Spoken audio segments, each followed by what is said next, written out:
Hey everyone, and welcome back to the Majestic Masiakasaurus YouTube channel. It's good to have you here.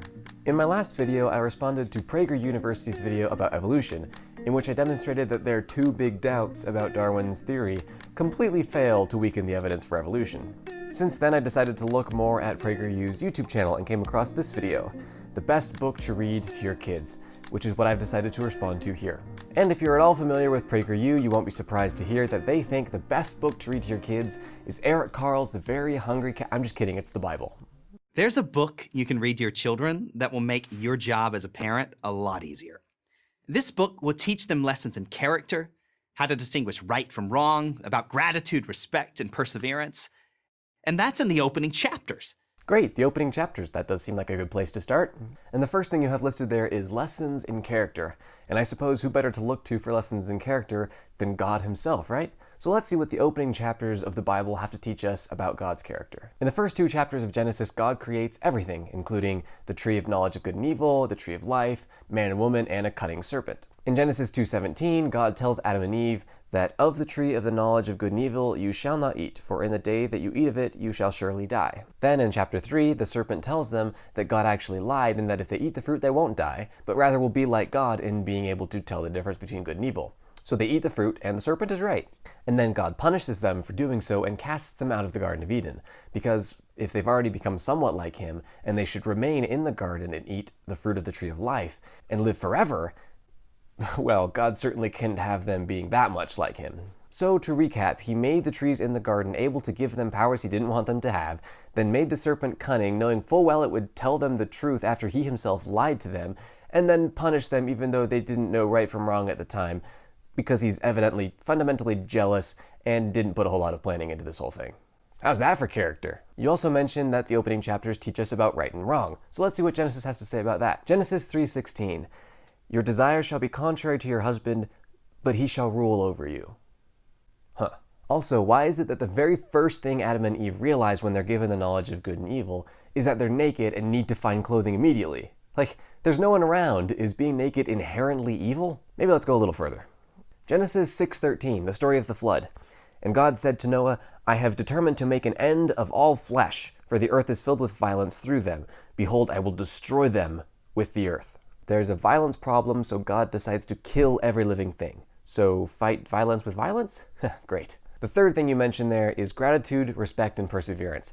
But gratitude's a good one. I'll hold off on that because he'll bring up Cain and Abel in a bit. Parents have been reading this book to their children for a very long time. It's one reason it's a perpetual bestseller. Wait, people reading it for a long time isn't one reason it's a perpetual bestseller. People continuing to read it for a long time is just another way of saying it's a perpetual bestseller. In actuality, the reason it's so popular is because almost a third of the world's population believes that it's God's word. Convince anyone that something is God's own perfect divine word, and I don't think they'll stop reading it anytime soon. However, I don't really care what you believe about the Bible. That's not the point of this video. The reason I'm making this video is actually, somewhat ironically, pretty similar to the reason that PragerU made theirs. This book, of course, is the Bible.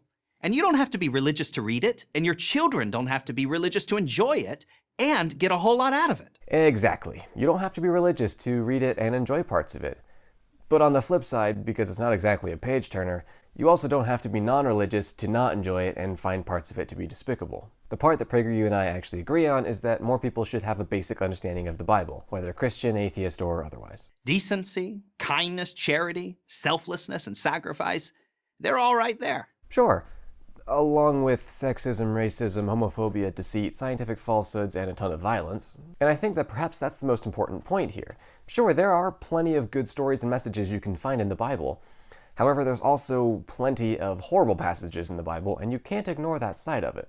There's a reason why organizations like PragerU always focus on the popular stories in the Bible with nice messages to accompany them, and very rarely ever mention the parts about stoning homosexuals or owning slaves, for example. The Bible has good parts and bad parts, and to be biblically literate, you need to have both sides. So that's what I'm here for. Consider the story of David and Goliath. 9 feet tall, clad in armor, Goliath is the most fearsome warrior of his day.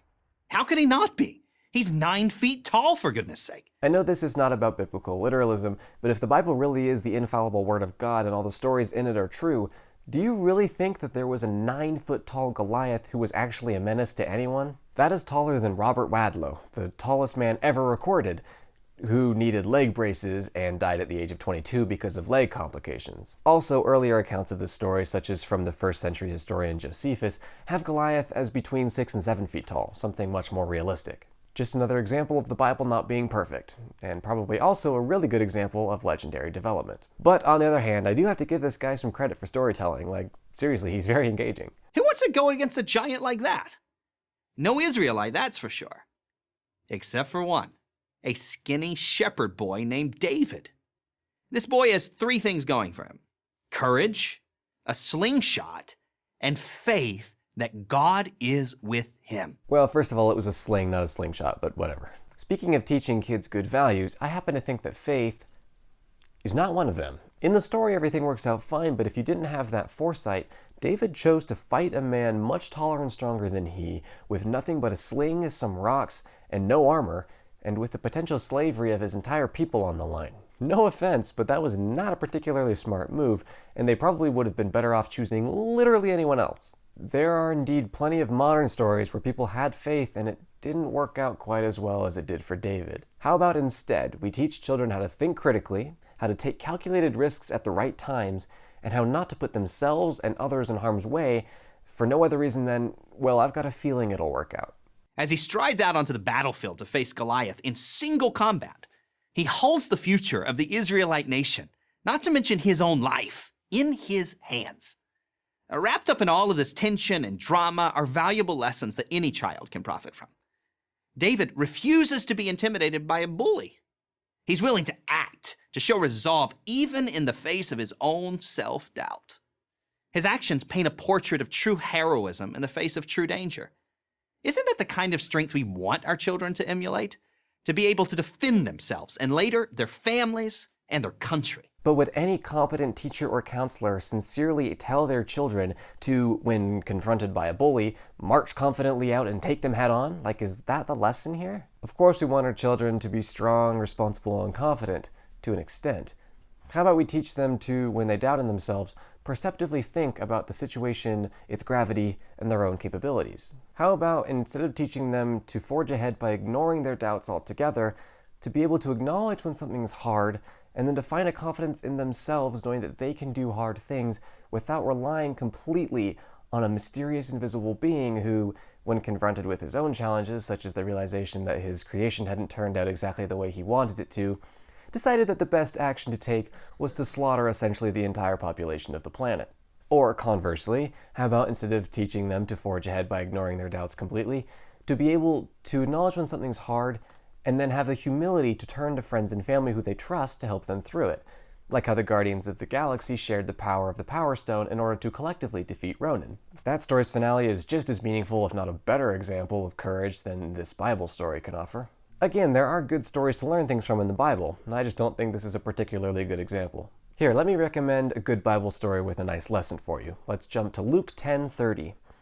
And Jesus replied, "A man was going down from Jerusalem to Jericho, and he fell among robbers, who stripped him and beat him and departed, leaving him half dead. Now by chance a priest was going down that road, and when he saw him, he passed by on the other side. So likewise a Levite, when he came to the place and saw him, passed by on the other side. But a Samaritan, as he journeyed, came to where he was, and when he saw him, he had compassion. He went to him and bound up his wounds, pouring in oil and wine.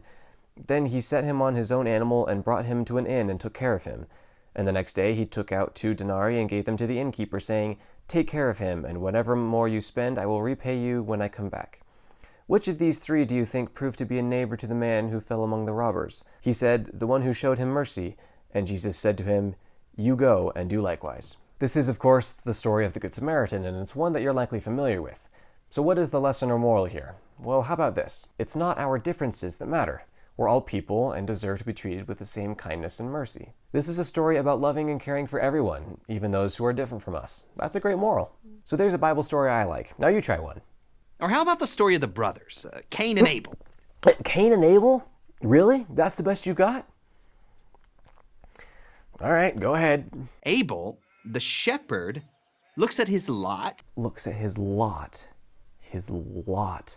Lot. I know this isn't really related, but the way he emphasized Lot made me think of the prophet Lot, Abraham's nephew, I believe. Let's see what we can learn from him. Genesis 19:8. Behold, I have 2 daughters who have not known any man. Let me bring them out to you, and do to them as you please.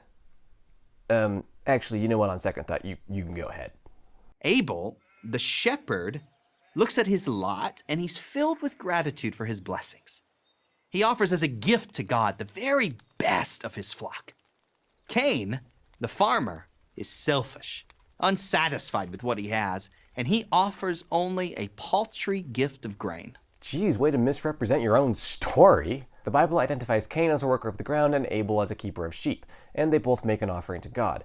Nowhere does it say anything about Cain being selfish or unsatisfied or his gift being paltry. They both just offered up some of whatever their work was. When God favors Abel's present, Cain allows jealousy to overwhelm him. God speaks to Cain and tells him, I know you're feeling angry, but you can overcome those feelings and master them. Cain doesn't listen, doesn't control his jealousy, and kills Abel. Clearly, I don't think that murder was the right choice, but I'm not surprised that Cain is jealous. They both sacrifice some of their own hard work, and God inexplicably accepts Abel's offering and refuses Cain's, knowing full well that it would lead to Abel's murder. So remind me, who's the bad guy in this story? Also, if anything, God should have favored Cain's offering as he didn't have to kill anything or cause pain to make it. Seriously, why does worshiping God so often have to include inflicting pain on another one of his beautiful creations? When God asks Cain, where is Abel, your brother? Cain lies and says, I do not know. And then, am I my brother's keeper? Yes, should have been Cain's answer to his own question. We are responsible for ourselves, and we have an obligation to others. Yeah, good point. We do owe each other things as a sort of mutually beneficial contract, right? I've got an idea. How about we look at how God himself would set up such a mutually beneficial contract? Genesis 17:3. And Abram fell on his face, and God said to him, Behold, my covenant is with you, and you shall be the father of a multitude of nations. I will make you exceedingly fruitful, and I will make you into nations, and kings shall come from you. And I will establish my covenant between me and you and your offspring, after you throughout their generations for an everlasting covenant, to be God to you and to your offspring after you. And I will give to you and to your offspring after you the land of your sojournings, all the land of Canaan, for an everlasting possession, and I will be their God. Okay, so that's God's side of the covenant. Now let's see what he thinks Abraham should do in return. Genesis 17:10. This is my covenant, which you shall keep between me and you and your offspring after you. Every male among you shall be circumcised. He who is 8 days old among you shall be circumcised. Every male throughout your generations, whether born in your house or bought with your money, from any foreigner who is not of your offspring. Any uncircumcised male who is not circumcised in the flesh of his foreskin shall be cut off from his people. He has broken my covenant. We all have emotions and passions, but God has given us the tools to master those emotions. And master them we must if we are to live a productive and ethical life. Most important of all, life is a gift from God. We have no right to take it away from the innocent. Murder is evil. Oh yeah, murder. I mean, I'm sure God's pretty explicit about that one. Leviticus 20:13. If a man lies with a male as with a woman, both of them have committed an abomination, they surely shall be put to death. Okay, how about, let's try another one. Let's go to Deuteronomy 22:20. But if the thing is true that evidence of virginity was not found in the young woman, then they shall bring out the young woman to the door of her father's house, and the men of her city shall stone her to death with stones. That's odd. How about another one? How about Isaiah 13? I will punish the world for its evil and the wicked for their iniquity. Whoever is found will be thrust through, and whoever is caught will fall by the sword. Their infants will be dashed in pieces before their eyes, their houses will be plundered, and their wives ravished. Their bows will slaughter the young men, they will have no mercy on the fruit of the womb, their eyes will not pity children. Wait, I thought murder was in the 10 Commandments, right? Let's see, Exodus 20:13, you shall not murder. Oh, okay. Well, that is good, and I suppose that also explains why Psalms 137:8 says, Blessed shall be he who repays you with what you have done to us. Blessed shall be he who takes your little ones and dashes them against the rock. And let's not forget that God himself dang near killed every living thing on the planet at one point in the global flood. Remember how I said that people like to pick and choose what they read from the Bible? Well, this is a perfect example. Everyone knows that one of the 10 Commandments is to not kill, and that's good, I'm all for that. But very rarely do people ever acknowledge all the other times in the Bible where God or his people either murdered or endorsed it. All these lessons are contained in this one story. The stories of David and Goliath and Cain and Abel are only two examples of the many invaluable lessons the Bible offers to children. Think of a lesson, and there's a Bible story to teach it. About family dynamics. Family dynamics. Okay, let's see what we can find. Oh, right, I guess there is that story that I shared earlier of Lot offering his two daughters to an angry crowd, which isn't great, but maybe there's some other lessons about family dynamics in Lot's story that we could learn from. Genesis 19:30. So he lived in a cave with his two daughters, and the firstborn said to the younger, Our father is old, and there is not a man on earth to come in to us after the manner of all the earth. Come, let us make our father drink wine, and we will lie with him, that we may preserve the offspring of our father. So they made their father drink wine that night, and the firstborn went in and lay with her father. Okay. The next day, they made their father drink wine that night also, and the younger arose and lay with him. Thus both the daughters of Lot became pregnant by their father. Right, how about Abraham instead? Genesis chapter 22. After these things, God tested Abraham and said to him, Abraham, and he said, Here I am. He said, Take your son, your only son Isaac, whom you love, and go to the land of Moriah, and offer him there as a burnt offering on one of the mountains of which I shall tell you. So Abraham rose early in the morning, saddled his donkey, took two of his young men with him, and his son Isaac.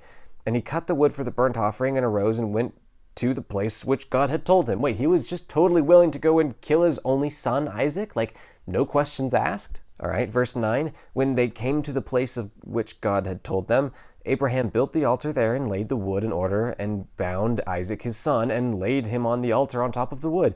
Then Abraham reached out his hand and took the knife to slaughter his son. Yeah, he was totally just going to kill him. How about instead we do a brother-to-brother relationship, like Jacob, another man of God, and his brother Esau? Genesis 25. Once when Jacob was cooking stew, Esau came in from the field and he was exhausted. And Esau said to Jacob, Let me eat some of that red stew, for I am exhausted. Jacob said, Sell me your birthright now. Esau said, I am about to die. Of what use is a birthright to me? Jacob said, Swear it to me now. So he swore to him and sold his birthright to Jacob. Then Jacob gave Esau bread and lentil stew, and he ate and drank and rose and went his way. Thus Esau despised his birthright. Despised? Despised? He was literally going to die of starvation, and his brother couldn't just give him some food? So there you go, some biblical family dynamics you can start implementing into your own households today. Though I would not recommend it. Friendship, forgiveness, leadership, humility, about what is important and what is not. What is important and what is not. Now that's another really good one. Leviticus 19:19. You shall not let your cattle breed with a different kind. You shall not sow your field with two kinds of seeds, nor shall you wear a garment of cloth made of two kinds of material. 1 Corinthians 6:9-10. Neither the sexually immoral, nor idolaters, nor adulterers, nor men who practice homosexuality, nor thieves, nor the greedy, nor drunkards, nor revilers, nor swindlers will inherit the kingdom of God. Leviticus 18:22. You shall not lie with a man as with a woman. It is an abomination. How about we look back at the 10 Commandments? Those are essentially like God's top 10 list of things he wants everyone to know about what's right and wrong, right? Exodus 20, verse 3. You shall have no other gods before me. You shall not make yourself a carved image or any likeness of anything that is in heaven above, or that is in the earth beneath, or that is in water under the earth. You shall not bow down to them or serve them. You shall not take the name of your Lord God in vain. Remember the Sabbath day to keep it holy. 6 days you shall labor and do all your work, but the seventh day is a Sabbath to the Lord your God. On it you shall do no work. Okay, I don't even have to go any further. The first half are completely useless in that you can be a good person and know what's right and wrong and what's important in life and not do any of those things. So yeah, the Bible does sure have its priorities right, huh? The Bible also teaches children, more effectively than any book ever, that they are not the center of the universe. It actually does quite the opposite. All through the opening chapters of Genesis, it seems quite apparent that the earth is just an expanse made in the middle of a great ocean of water. So no space, just earth and a dome protecting it from an infinite ocean. This kind of makes us the center as there's nothing else out there. Also, humans were created in the image of God. So we're the only thing in the heavens, and we're made superior to all other forms of life.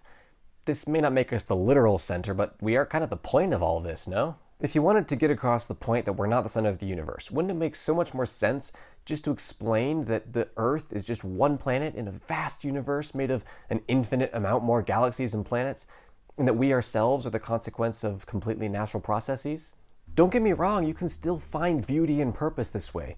In fact, this way you can find your own purpose in your time here. Discover what you specifically love and pursue that, without any need to be the center of the universe or to have your purpose handed to you from some divine being who left his message for us in archaic writings from hundreds of years ago that instructs us not to wear clothing of mixed fabrics. They're accountable to their parents and to God. Children who internalize this lesson are much more likely to be kinder and more mindful of how they behave than those who do not. The Bible discourages narcissism.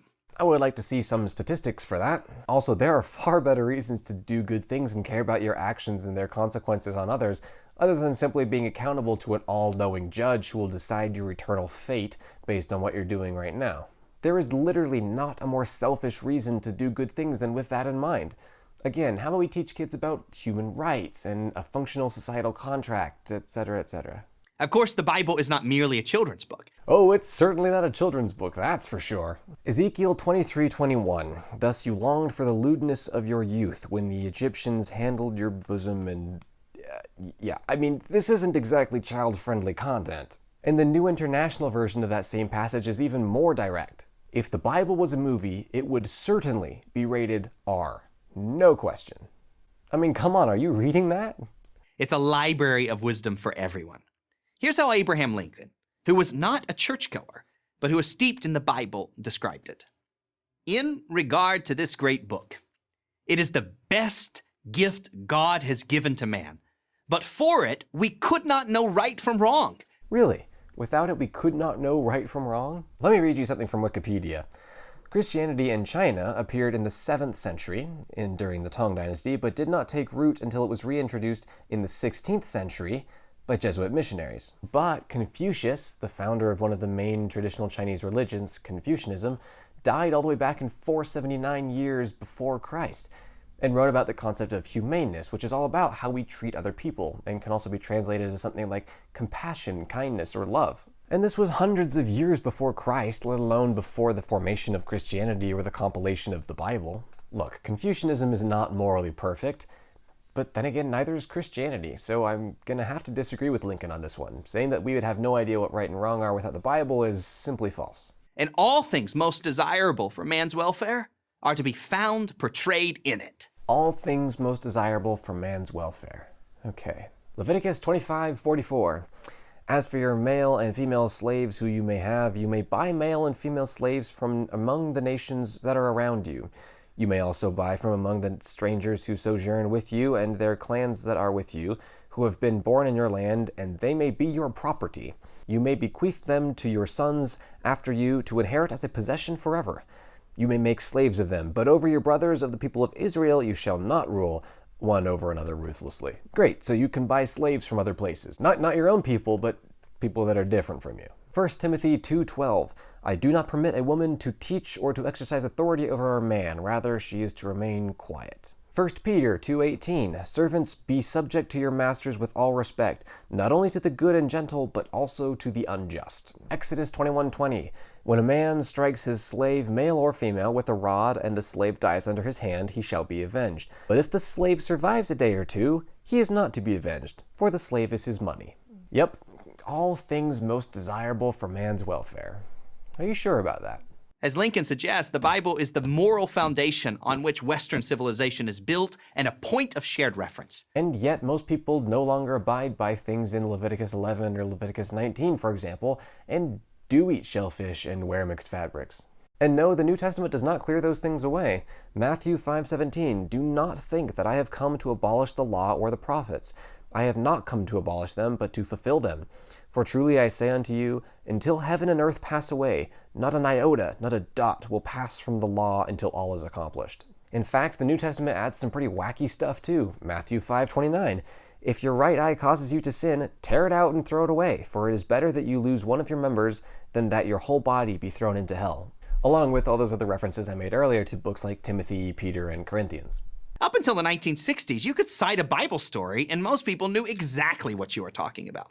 And I'd wager that most people today are fundamentally familiar with most of the basic Bible stories. Everyone from Shakespeare to Dickens to Franklin Roosevelt made great use of Bible stories to communicate their themes. And I'm all for that. Because of its very common and well-known stories, the Bible is a great way to make allusions to communicate ideas. I actually enjoy seeing allusions like that, and I don't need to think that the Bible is perfect or even divinely inspired to do so. There are good parts of the Bible and there are bad parts. I just think that you should be aware of both. But since I've been citing so much of the ugly verses from the Bible, let me throw in some good ones too. John chapter 8. The scribes and the Pharisees brought a woman who had been caught in adultery, and placing her in the midst, they said to him, "Teacher, this woman has been caught in the act of adultery. Now in the law, Moses commanded us to stone such a woman. So what do you say?" Jesus bent down and wrote with his finger on the ground. And as they continued to ask him, he stood up and said to them, "Let him who is without sin among you be the first to throw a stone at her." And once more he bent down and wrote on the ground. But when they heard it, they went away one by one, beginning with the older ones, and Jesus was left alone with the woman standing before him. Again, this is another story you're probably familiar with. Funny how that works, right? This story is a great reminder that nobody's perfect, and we should be slow to judge others as such. Hebrews 12:14, strive for peace with everyone. That's nice, right? 1 Thessalonians chapter 5, admonish the idle, encourage the faint-hearted, help the weak, be patient with them all. See that no one repays anyone evil for evil, but always seek to do good to one another and to everyone. So there you go, a few nice verses from the Bible. They are there, and they're not to be ignored or discounted. But just remember that's only one side of the Bible. We're losing that connection. And that is a terrible shame and a profound cultural loss. If you don't have some biblical literacy, you can't fully appreciate the powerful words of Martin Luther King, for example. Only if you know the story of Moses can you fully appreciate King's poetic vision of having seen the promised land. Of the Bible, Yale theologian George Lindbeck famously said, "There was a time when every educated person, no matter how professedly unbelieving or secular, knew the actual text from Genesis to Revelation." Our goal should be to get back to that kind of biblical literacy. And on that, again, I agree. I would be very impressed if you were already familiar with every single verse that I shared in this video. And the fact that most people won't be is not surprising. If more people, believer or unbeliever alike, spent the time to actually get to know the real and full text of the Bible, then the believers would better understand their actual religious foundations, and the unbelievers would better understand, well, in my case, much of exactly why I don't believe. And it starts with our children. Your children. Read them a Bible story tonight. Who knows? You might learn a few things too. Just make sure it's not any of the ones that I shared in this video, because most of those you'll definitely want to avoid at all costs. Again, don't get me wrong here. In many ways, my goal is exactly the same as PragerU's. I want more people to be more familiar with more of the Bible. Not just the New Testament, not just the parts that you happen to like. It all comes as one big package deal, and no matter your beliefs about the Bible, and especially if it's one of the foundations of your religious beliefs, you deserve to get to know the whole thing. And that includes the slavery, homophobia, sexism, and scientific inaccuracies. Like I said in my video about atheism, your religious choices are very important, and they absolutely merit some thoughtful, unbiased pondering. And I hope this video has given you a good place to start. My name is Milo, or the Majestic Masiakasaurus, and I'd really appreciate it if you liked this video and considered subscribing to my channel. You're also welcome to follow me on Instagram at mischievous_Masiakasaurus for some card magic if that interests you. And other than that, well, that's pretty much all I have for you today. So again, I really appreciate your watching, and thank you so much for being here. Hope to see you in the next one. Peace out.